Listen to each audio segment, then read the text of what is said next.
Hi everyone, we're Group 30. This week we're discussing J. David Bolter's The Digital Plenitude. The main idea is that we are living through the end of our collective belief in culture with a capital C. In the past, there was a clear hierarchy. Symphonies and serious novels mattered, while comic books and TV were just mass cult. Bolter argues that these traditional hierarchies in art, music, and literature have fragmented into what he calls digital plenitude, a media culture with many focal points but no single center. Bolter describes our current state as a lumpy media culture because digital media provides an environment where everything from elite art to TikTok remixes exists on the same level. The old great divide between high and popular culture is closing. We no longer have universal gatekeepers like Walter Cronkite or the New York Times to tell us what is important. Instead, we have a universe of products so vast that it's impossible to comprehend as a whole. So, to illustrate this, Bolter uses the famous Saul Steinberg cartoon of Manhattanites viewing the world from Ninth Avenue. In the cartoon, the immediate environment is huge and everything else recedes. Today, every media community, whether you are a fan of Star Trek, a hardcore gamer, or a follower of serious fiction, sees their own niche as the center of the world.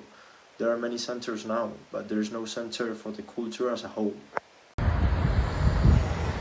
And this builds on our previous readings from Lazarsfeld and Merton. While they'll talk about media canalizing behavior to maintain the status quo, Boulder shows that in a digital plenitude, media no longer monopolizes attention. The same way it do it in other times. It also relates to the spiral of silence we just studied. Noel Neumann's theory assumes a single climate of opinion, we can say, but Boulder suggests that digital media allows us to retreat into smaller, diverse communities where we never have to feel like the isolated loner. Because we can always find people who share our specific niche tastes. Hello. So I'm going to be talking about the personal examples, and I see this in my own life with spending more time in a niche Discord or playing EA Sports than following traditional news.